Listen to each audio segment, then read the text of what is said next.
Welcome back to Next Gen Console Watch, our show following everything happening with the PlayStation 5 and Xbox Series X, and there is about to be a lot happening with both of these consoles.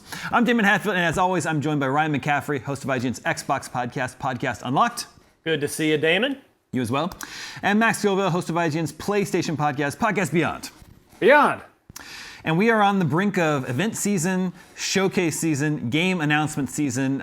We've finally gotten confirmation that the long-rumored PlayStation Showcase is happening next week. 1 week from today, it'll be all over. Wednesday, May 24th next week. So that's going to sort of kick off all the events that we have coming up. There will be lots of exciting announcements to be had. That's going to be followed up by the Xbox Showcase, which is on Sunday, June 11th, which is immediately followed by a Starfield Direct.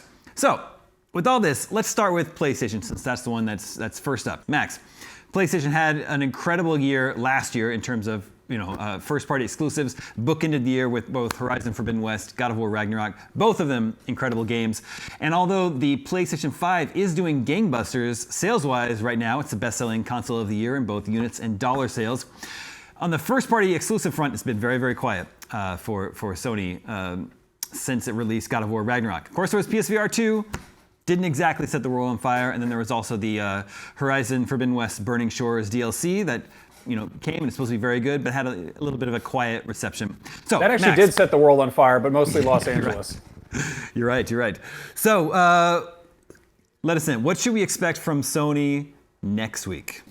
So I think Spider-Man 2 is a very, very safe bet. Obviously, that's something we know about. It's on the horizon. It seems close. I hope they don't spend too much time on Final Fantasy 16 because that is just so close. I think people really want something a little bit further down the road to look forward to. Something that's been flying around a bit over, the past few years, but especially recently, is rumors of a Metal Gear Solid 3 Snake Eater remake. And just recently, the voice actress Donna Burke, who sings the Snake Eater theme song, the wonderful ladder climbing song, and also voices the iDroid in some of the later games, she tweeted out a photo of her holding up a folder that just said Snake Eater on it and had a cat with an eye patch, which is sort of, maybe letting the cat out of the bag and onto the folder. And then, voice actors are sort of, they talk for a living, but maybe And then she posted a photo from a recording studio, and keen-eyed fans zoomed in on a piece of paper on the desk, and it was just the lyrics to Snake Eater. So I'm really hoping this is true and not like some fan project or just a elaborate Kojima-esque prank, but that would be a pretty cool thing to get shown off. Didn't a voice actor also leak the supposed release date for Spider-Man 2? Yeah. No, totally, exactly. I think it's the guy who's playing Venom, or supposedly, and that's expected for a September release. But yeah, the other thing that people have jumped on is that in the announcement for all the stuff that Sony's talking about on the blog post, they use the word spellbinding, which happens to be. Well, Spellbound is apparently the name of a top-secret FromSoft project, according to various anonymous sources on the internet. That could be complete nonsense. That could be complete made-up whatever. But it is like a kind of a colorful word to use amidst some fairly boilerplate announcement speak. And it's also very possible that spellbinding refers to Hogwarts Legacy DLC or one of the 2 Final Fantasy games in the works. The other thing that I jumped on is the fact that they say new games and IP, which makes me think we're going to see something from one of the many PlayStation productions, movies, and TV shows in the works. There's a whole bunch. We already got Last of Us, but there's Twisted Metal coming out in late July.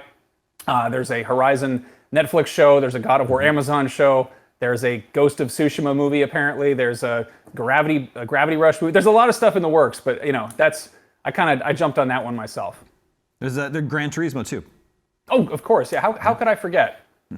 I could give you some reasons, but I'll be polite. What else is there that we know about? There's Wolverine. I don't think we're going to hear much about Wolverine until Spider-Man is a little bit more out of the bag, but I would love to be surprised. I was a little bit. I'm hoping that Insomniac one-ups itself, but one of the devs said that they want Spider-Man 2 to be the best game that they've ever made, and I was like, I want Wolverine to be the best game you've ever made because I like Wolverine better than Spider-Man. They're both cool, but I totally agree with you on that. The official announcement said the show will run a bit over an hour. It's going to be focusing on PS5 and PSVR 2 games in development. PSVR 2, it's available at retail either now or very soon, which could give it a little jab in the arm. What do you think they need to announce for PSVR 2 to sort of get people excited, to move some units? You want to say it? Or should Yeah, we, should we say it together? You want to do it? Yeah. Together. All right. Half-Life Alex. Okay, so I might be just doing the whole like Always Sunny, like insane, conspiracy theory board, but they posted out that Summer Game Fest graphic showing all of the various partners involved, and Valve was on there, and also Steam. That could also just mean that they said yes, you can plug Steam pre-order pages or whatever, you can stream it on your Steam page, but maybe it also means they're going to show off Half-Life Alex on PSVR 2. Maybe. I'm just throwing it out there. It could be a thing. It could really, PSVR 2 could benefit from literally any support. Just any acknowledgement that it exists would be cool from Sony. Okay, and Naughty Dog's riding high on the success of The Last of Us TV show. The games continue to sell well. They're on the NPD top 10 best-selling charts just about every month. We know they have this Last of Us multiplayer game coming. Do you think they want to sort of keep the momentum going and pull the lid off that a little bit more? I think that would be a very nice thing to pull the lid off all the way. I don't know what you call it when you show like a piece of concept art. Is that sort of like doing like the Tupperware burp thing? You let like a tiny bit of air out or something. I don't know. That would be cool to just get like a full-blown proper reveal and maybe a release date. I think we've gotten used to a lot of very like long tail announcements. Sony announced The Last of Us Part 2 how far in advance of that game's inevitable release? And it would be nice to sort of be like, here's this thing, and it's in the foreseeable future, because we've been hearing mumblings about this for ages. We got that concept art reveal. Was that Summer Game Fest last year, I think? It was definitely last year. Yeah, it was a while ago. So, I mean, anything more than concept art would be exciting to see. And you mentioned the Ghost of Tsushima movie. We're coming up on, I think, 3 years since the release of Ghost of Tsushima. Too early to see what Sucker Punch has been working on? Yeah, I think so. They had the big multiplayer component. I feel like Sucker Punch is a smaller studio than people give them credit for. Ghost of Tsushima is a huge, massive, sprawling, incredible game. But as far as sort of I don't see them announcing a new project for quite some time. Interesting. Well, that's my hope. That's my pie in the sky hope that we'll get something on Ghost of Tsushima too. Now, Ryan, Xbox Showcase coming up early June. And the reason why this is an important one for them is that, well, you know why. We've been talking about this a lot lately. They had a really big stumble with the release of Redfall. Starfield is kind of, the only big game that has a release date that we know of. A lot's riding on that. They've got a whole direct on that following their showcase. So what do you expect them to focus on the actual showcase? Well, they've got to relight the pilot light of enthusiasm here on the burner, because it is run out. I mean, it is extinguished for the moment. Forza Motorsport is the most obvious one. That's the take it to the bank. We're going to get a release date for that. They'll show. I mean, they've already shown gameplay of that a couple of times, so I don't think they'll linger too long on Forza Motorsport. But it is time to just get a date on that, which I expect to be October or November. Hellblade 2 seems like probably the furthest along of the new studios' big projects that are in the works. So I expect, I'm not super confident that's going to come out this year, but I think it's probably in that next wave of first half of 2024, whether it's Q1 or Q2. So I think we may get a release date for that, or at the very least some more Unreal Engine 5 gameplay, which we already know is going to look gorgeous because we've seen that once already. Avowed is one of the ones that really, from that initial, that 2020 showcase where they kind of were in a not dissimilar situation to now, where they had fans fed up at the lack of big releases. And in 2020, they just showed most of their cards. They were like, here's this, here's that, here's Avowed, I guess the Initiative's the Perfect Dark reveal came at the Game Awards later, but they showed a ton of stuff or announced a ton of things. So I don't at all expect, I think Perfect Dark is not a thing we're going to see for a while, but I think Avowed could be the big one where we know, okay, Starfield's coming, that's imminent, but like we need our Elder Scrolls fix. And while Avowed it's very much its own thing in the Pillars of Eternity universe, that is a first-person fantasy role-playing game that can help fill the gap nicely while we wait another 4 to 5 years for the Elder Scrolls 6. So I think Avowed could be the big one. I think the true wild card for the showcase is Fable. Now, by the job listings that we see out there, Playground still seems to very much be hiring in some key roles for Fable. So I don't think Fable is in any case imminent. I don't think it's close. But maybe they've got a polished up slice that they can show to really get people fired up. Because I mean, I don't know about sales wise. I mean, certainly the Elder Scrolls 6 has the biggest sales potential of literally anything in the entire Microsoft portfolio at this point. But I really think Fable has the most potential to capture the core gamer who needs that confidence boost right now. The folks like us, if Playground can reinvent Fable and really turn it into what it always should have been, and Fable 2 got pretty much there, and then it kind of fell off with 3, and then Lionhead was kind of run into the ground by Microsoft mismanagement when they tried to turn it into a 4v1 multiplayer game. So, if this reinvention of Fable can live up to the potential that franchise has and that we've largely seen already, then I think Fable could generate a ton of excitement and a lot of confidence and enthusiasm. So is it too early for it? I don't know, but that's the one where if it shows up, I think that would bring a lot of smiles to people's faces. So if Fable is the wild card, what is Everwild? A mystery, because a wilder card. I mean, I'm glad you brought it up though, Max, because that's one where we've seen it a couple of times, and then the unofficial reports, reports that we got out there were, they're kind of going back to the drawing board and figuring, putting some more time in and figuring out what this really is. To me, it looked cool. Like it seemed like they were taking the Sea of Thieves tech and architecture of like, okay, this is a connected world that you're playing with small groups of friends and applying it to a fantasy space. And I like the idea of that, but what it's actually turned into, I'm now really curious of. And I think, I'm glad you brought it up, because it does seem like it's about time for Rare to show us what that game has become. Tell me what you think the odds are, Ryan. During the showcase, do they mention Halo or Gears? Halo, no. Gears, I could see, so just bear with me for a second. The Coalition has been, they've already told us we need more time. We're taking more time to do our next thing, which we all know is Gears 6.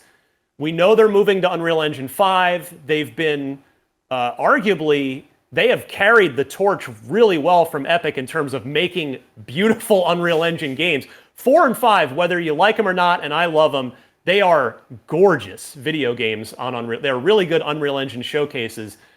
And we know that they helped Epic. They basically co-developed, or maybe even did the majority work on the Matrix Awakens tech demo. We had Epic here on this show talking about that, one of the folks from Epic.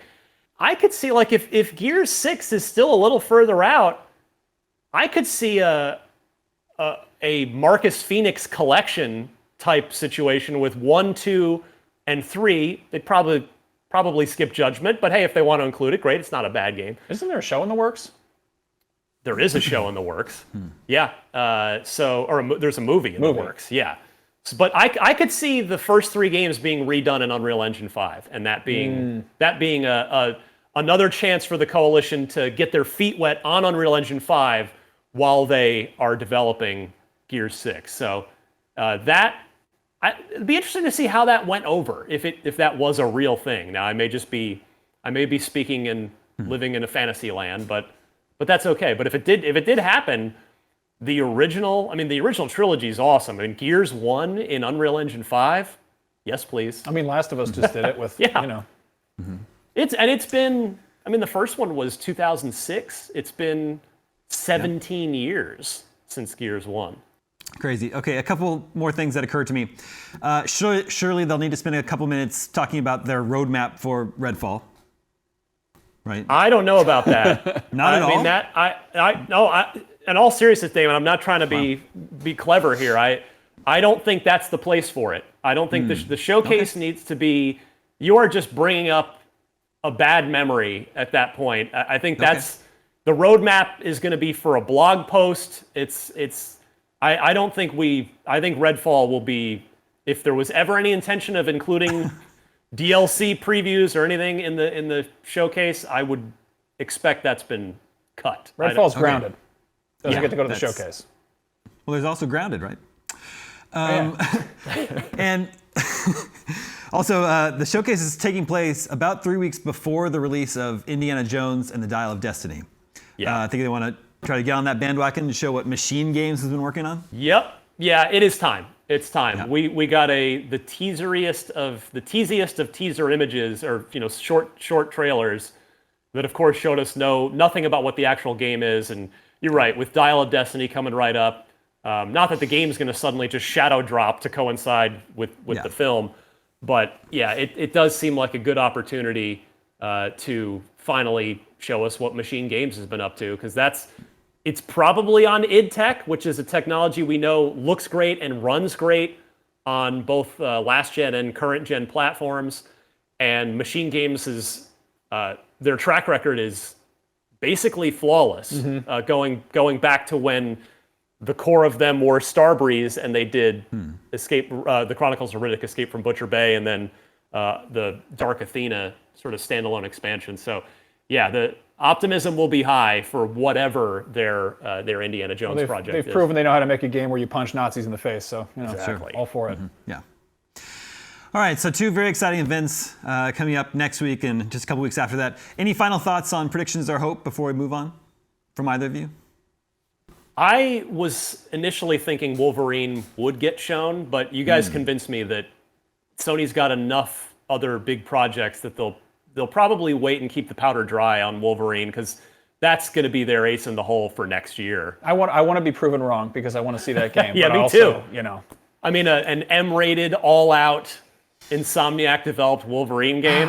Yes. That is, yeah, I'm with you, Max. I mean, I think that's the potential there is crazy, but yeah, it does seem like after you guys laid out enough of a case where I would be surprised if it shows up next week. Another prediction would be Silent Hill 2. We know that Bloober team is working on that. Obviously Microsoft has been very publicly scooping up big studios, and Sony's done a little bit of that here and there, but I think their game is more nailing down exclusivity with third-party partners on stuff. I don't know. It seems like they're kind of going back to the people who produced some of their most iconic properties, like FF7 remake, for instance, Silent Hill 2, beloved PlayStation 2 game. Metal Gear, if that's real. Exactly. Yeah, I think we're going to see kind of similar stuff like that. Maybe we'll get something, Castlevania. I'm gonna derail the show for 2 seconds, because I want to get both of your opinions on. Let's entertain this Metal Gear 3 thing for a second.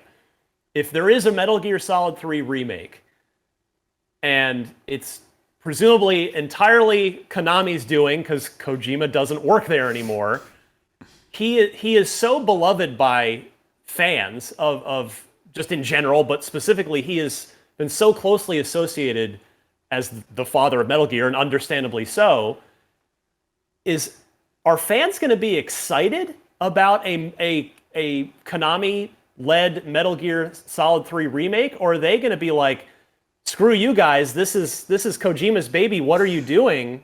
I think it's a valid question in this case. That's a totally valid question. My theory, and I don't know, maybe this is an idea that Konami's marketing teams are writing down. David Hayter sort of infamously got left out in the cold by Kojima, before he parted ways with Konami. That was the first big sort of Metal Gear Solid public breakup. And obviously he's the English voice actor, and we all know him as Snake. But he wasn't Kojima's first choice. I'm guessing he was not the Japanese voice actor. And Kiefer Sutherland was great and all. That's a whole other can of worms. But I think if they put David Hayter front and center as the original, Snake is back, the original Snake is here, and really just hit so hard with nostalgia, I think people will maybe warm up to it. Because the thing is, no matter how much you might hate Konami for being Konami and doing the things that Konami does, you really want to play a Metal Gear Solid 3 remake. Like, Metal Gear fans want that. At the end of the day, it's, we see this constantly where fans get mad at something, but they're still going to support it. There's also the completely out there possibility that maybe Konami doesn't necessarily bury the hatchet, but just, agrees to sort of give a little hat tip to Kojima and throw his name on the front of the game. It's not a Kojima production, but it's, created by Hideo Kojima. Would be weird to cut his name entirely out of the credits. You see how many times his name is in the credits in Metal Gear Solid 5. The guy likes to have credits and things, so I don't know. What about you, Damon? If there's no little video with Kojima giving his actual blessing to this thing, and do you think fans embrace it or reject it? I think it depends on who's making it, because I don't think the Konami of today has the developers to make a big AAA video game anymore. When was the last time Konami did that? Last year they farmed Metal out Gear their Cowabunga. Pro Evolution Soccer 2015 or something. I don't think Konami's actually capable today of making that. So I'm trying to think. I'm not coming up with a great developer that makes that kind of game that doesn't already have a lot on their plate right now. But I think it will depend on who they've partnered with to make this game. We'll see. We'll see if it's even real in the first case next week. Max and the Podcast Beyond crew will have pre and post show coverage, breaking everything down. So, okay, we have the results of last week's poll. We asked, we're talking all about The Legend of Zelda: Tears of the Kingdom and the fact that it's running on 6-year-old hardware. We wanted to know first impressions. Are you satisfied with Tears of the Kingdom's performance on Switch? And the winning result with 45% of the results was yes. Yes, most of you are satisfied out there. But 30%, I'm a little surprised by this, 30% said I'm not playing Zelda, considering the fact that it feels like it's the biggest game in the world right now. And we found out today it sold 10 million copies in its first 3 days. So definitely a lot of people are playing it out there. 30% seemed a little bit high to me, but I mean, if you're playing Zelda, are you answering polls on the internet? that's true. That's it. That's a good point, Max. Our poll for next week, for the people who aren't playing Zelda right now: what's the upcoming game you're most excited about? Diablo 4, Starfield, Spider-Man 2, Final Fantasy 16. Make sure to vote at IGN.com on today, the Friday that this episode releases, and we'll share the results with you next episode. And that's going to do it for this edition of Next Gen Console Watch. Next one will be a big one, because we'll be recording right after the big PlayStation Showcase, so there'll be lots to talk about. Thank you to both Max and Ryan. Thank you to everyone working behind the scenes in our LA and San Francisco studios to make this all possible. My name is Damon. We'll be back next week with more PlayStation 5 at Xbox Series X news, mostly PlayStation 5 news. We'll see you then.